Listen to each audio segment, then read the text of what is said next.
Alright, yo guys, what's going on? It's Sora Rage and welcome back to some more Cold War. So here for today's Cold War video, we recently got this playlist update of 12v12 Mosh Pit. Hello. Obviously, it's pretty self-explanatory, a Mosh Pit of 12v12 respawn modes featuring TDM, Dom, Hardpoint, Kill confirmed on pretty much all of the 6v6 maps. Now, 12v12 on Nuketown, that's going to be a whole experience. Now, that's only one of the things that I wanted to talk about, and we're going to talk more about this 12v12. We'll jump into that playlist here in just a little bit, but the main thing that I wanted to talk about for today's video, I wanted to go ahead and show you guys this. Does this camo look any bit familiar to you guys? On the FAMAS as well here as on the M60. So in case you guys were unaware, here in the Battle Pass at tier 85, you get this Exclusion Zone looking FAMAS or FFAR, which real quick I wanted to go ahead and say this. Still to this day, I get a lot of comments on my completing Black Ops Cold War video when I unlocked DM Ultra. A lot of people got very mad at me for calling it the FFAR instead of the FAMAS, even though I was mainly referring to the fact that in Black Ops 3 it was called the FFAR, and it's basically the exact same thing as a FAMAS. I mean, even here in Cold War, it's got the body of it, so anyways, I thought it was commonly known and referred to as the FAMAS instead of the FFAR, just, I don't know. Anyways, I'm sorry about that, but, so here again in the Battle Pass at tier 85, we get this Exclusion Zone looking FAMAS, and then even if we scroll back to, where is it? Here at tier 55 is when you get the M60 version of it, and I think around here somewhere. Here at tier 24, you get this free Damascus Elite blueprint of the QBZ. Now, while this camo obviously does not reflect Damascus exactly from Modern Warfare 2019, and obviously as well here on the FAMAS and the M60, it doesn't exactly represent Exclusion Zone from Modern Warfare Remastered. I think this is a thing that Call of Duty really needs to implement going forward, and currently with the way that things are going with the Cold War and Warzone integration, how in Warzone you're able to use DM Ultra in Modern Warfare essentially. Also, if I'm not mistaken, I've seen a couple of YouTube videos recently. I think Bam made a video on it. Bam and Rhyme made some videos on this. I want to go ahead and show a clip from Bam's video that recently there was a DM Ultra glitch in Modern Warfare where obviously you're able to use a mastery camo from Cold War and throw it into Modern Warfare. I don't know exactly how it works. I didn't really see how the glitch is done. Now obviously I would not recommend doing it, as I'm assuming it was not intentional and you will get in trouble. But it's the simple fact that something like DM Ultra can be ported over to Modern Warfare in that sense that I find very interesting, and here's a look at the Exclusion Zone FAMAS. Like, the fact that it's even a possibility is something worth noting. Like, I think it's very interesting, the fact that it can even be done like that, and it still really opens the door to this kind of possibility. Also on top of the fact that even something like Dark Aether is supposed to be ported over into Warzone at some point in time. I know Raven's been working on that for a while. That's supposed to come to Warzone at some point in time, don't know when. Again, it definitely goes to show the kind of possibilities that we got here with these mastery camo type of things, and the idea is some sort of mastery camo integration into every Call of Duty going forward.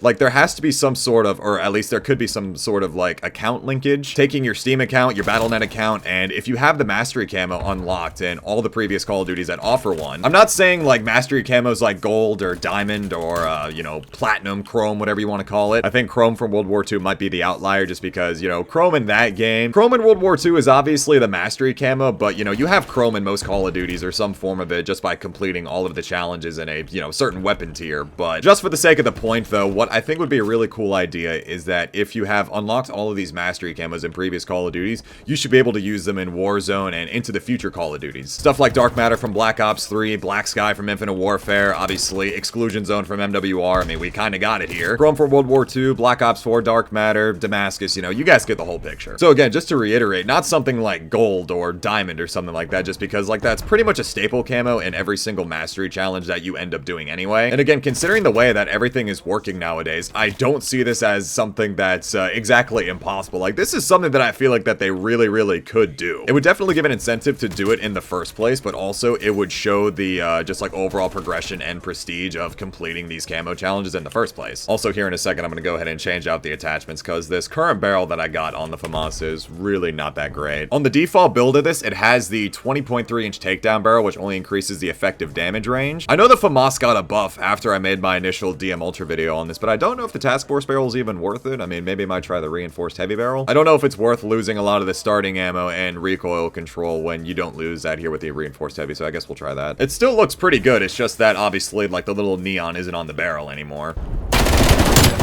Multiple enemy counter spy planes in your AO. Spy plane contact. I'm still ass cheeks with this thing. Yeah, now they got a harp, and we're getting spawn trapped, so this is just not going over very well. So aside the mastery camo, though, I'm talking like even on things like these reactive camos, which, yes, I bought the anime AK. Now, this is something I never understood why Call of Duty changed in the first, I'm assuming just to make more money, but you guys remember back in Black Ops 2 when you can buy a camo and it would be applied to every single weapon in the game, or you could get it for every single gun in the game? I don't know why that ever had to change, because that was one of the coolest things about Black Ops 2 back in the day. And also what a really cool idea would be, I mean, we got this reactive AK here, but why not do the exact same thing? Like, I'm kind of assuming that it's more of a rarity kind of thing. Like, yeah, you'll have to, you know, drop a pretty penny just to get a cool variant of an AK or just a cool variant of one gun, but why can't they make the same version or take the same blueprint and put it on all of the guns? You know how nice it would be to have this reactive AK, but like on a Tundra or something like that, or, I mean, whatever your favorite gun in the game is? I kind of hate having to say this, but I feel like that there would be some truth to it, that even if Activision increased the prices on these bundles just so we can get these kind of things across all of the weapons in the game, I think would be really, really worth it in the long run. Again, even so still, like, the exact same logic could be applied here to these variants. Like, why not have this kind of reactive camo in future Call of Duties? Like, if you buy it in one game, why not have it carry over to a future Call of Duty? Now, on the flip side, I don't know how a whole lot of people would feel about this, considering that, you know, like, the next Call of Duty is still supposed to be World War II Vanguard, even with all the, you know, MW2 Remastered rumors that we've heard as of recent. I don't know how feasible it would be to have something like, you know, Dark Sky, Black Sky from Infinite Warfare, or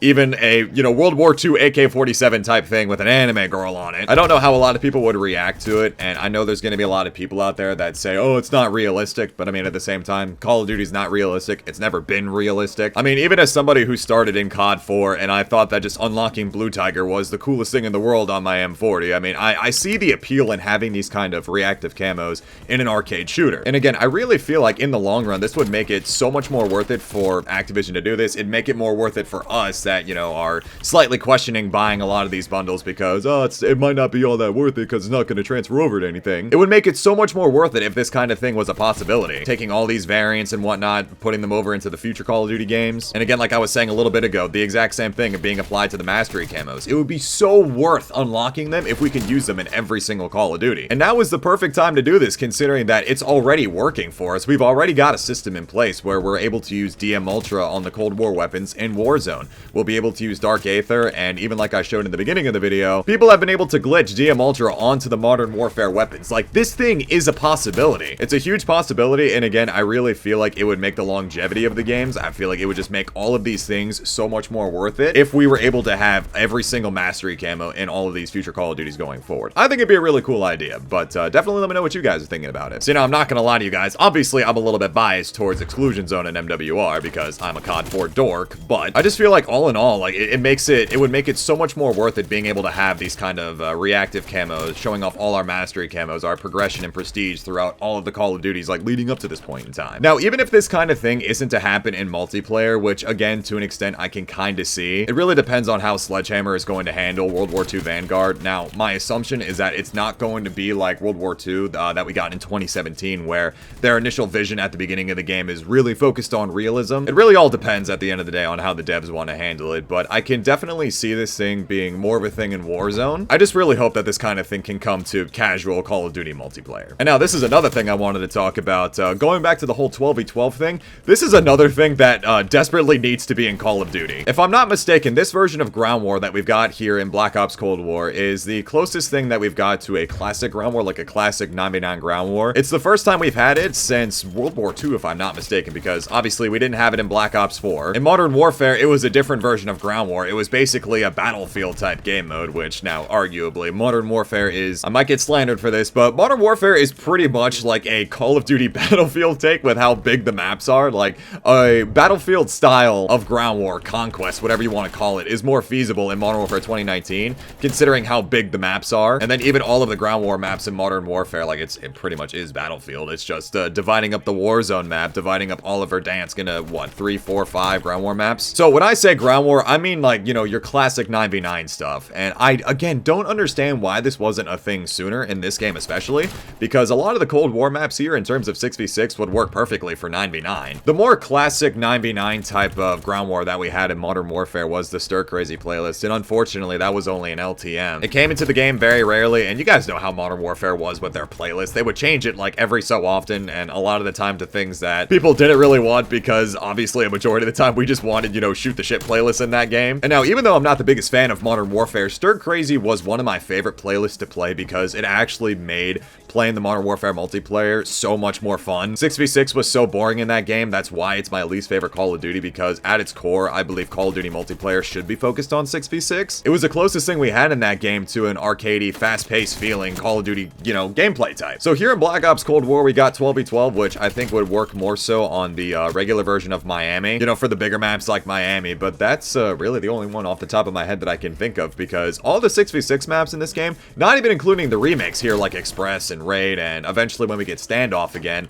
you know, those maps are fine for 6v6. The only other one that I can really think of is Cartel, but then again, that also does play as a combined arms map. So in a weird sense, and in a lot of ways, I feel like we're taking some steps back in Call of Duty that are completely unnecessary, and I don't know why this is a thing. I mean, Ground War has been a staple in Call of Duty. Like, 9v9 Ground War has been a staple since COD 4. We had it in World War II, but we didn't even get Ground War in World War II till a couple of months into the game's life cycle. And especially how World War II was up until we got the overhaul update, that's something that we really could have used to make that game feel more alive at the time. I still love World War II though, but yeah, that game desperately needed something like that, even so before the overhaul. Didn't get it in Black Ops 4 because obviously that game was more focused on a 5v5 sense. Modern Warfare had Stir Crazy. That should have been a permanent game mode. So again, it's just, I feel like we're taking steps back, not only in terms of the playlists and the gameplay, but also in terms of stuff like this, like the camos again. I mean, yeah, it's cool that we got all these, you know, reactive variants and whatnot, and they're really cool, don't get me wrong, but I don't know why we had to regress back from the system that we had in Black Ops 2, where we could spend, you know, like $4 or $5 on a really cool custom camo, and then have that be applied to all the weapons in the game. Don't know why that's not a thing anymore. And again, with the way that everything is nowadays, with the future Warzone integrations, that this is the best time, this is the best opportunity that we got to make this kind of thing happen, to where we can have all of the, you know, variants and mastery camos and all sorts of stuff like that be more viable and be, you know, more available in future Call of Duty games. Also, not to mention, I don't think I've mentioned this, but one thing that needs to be a thing, especially on these bundles, is it should not be limited to the attachments. And I think Modern Warfare had this problem as well, at least up until they added the gunsmith options or something like that. And now what I mean by all of this is that you shouldn't be locked to having certain attachments on your weapon just so the variant shows as it's supposed to be, or the reactive camo works like it's supposed to, because if I were to change out the barrel on this, for example, I would lose the reactiveness on the end of it. I really don't know why that's a thing, like why I would lose certain reactiveness down towards the end of the barrel just by changing it out to the Spetsnaz RPK one. I do think it's something that really needs to be looked into, because I feel that we shouldn't be limited on the attachments that we use just so we have the, you know, the full usage of the camo that we paid for. It's again another thing in terms of the regression. Like, I don't know why we've moved backwards from what we had in Black Ops 2. Like, you can buy a camo in Black Ops 2, change out a scope or something on a sniper, or, you know, like a sight on a red gun or something like that, and you would still have the weaponized 115, the Afterlife, I believe it was called. Whatever camo you had, regardless of attachment, it fit the gun with the custom camo that you had on it. So again, I don't know why this is another thing in terms of regression. Now, I will go ahead and say that the build here on this default Barrett is pretty much perfect for us snipers. I don't know how many of you unironically run around and use a Barrett all the time, but it's got the Tiger team on it. It's got the Infiltrator grip, which isn't bad. I would probably change that to the Bruiser. It's already got the default 7-round magazine on, airborne elastic wrap, and the CQB pad. Like, this is a sniper build that's actually made for us snipers. But again, though, at the same time, I really feel that regardless of whatever attachment that we have on it, that the variant should still cover that specific attachment if we were to change it out. No sling there. No fourth, really? I really do feel like this is something that would benefit everybody. I mean, people who grind out the mastery camos like me, people who like buying certain variants, or, you know, just having these cool certain variants of weapons just across all these games just makes so much sense. In terms of the mastery camos, it makes it more worth to unlock it in the first place. In terms of all these variants, it makes our money more worthwhile, and on top of the fact, Activision would make more money from it, I believe. It just really is something that I feel like makes so much sense and would just make things so much more worthwhile. Yeah, anyways, I feel like I've rambled on enough. Hopefully you guys get my point. I just really hope that all of this can become a thing again. But anyways, on that note, guys, that's gonna go ahead and wrap up this video. I really hope you guys enjoyed. Feel free to go ahead and join my Discord that's linked down in the description below, so you guys never miss pings on when I post new videos here to YouTube, as well as when I go live on Twitch. Once again, I really hope you all enjoyed the video. Leave a like if you guys did, subscribe if you're new. It's been Soul Rage, and I will talk to you guys later. Take care, everybody.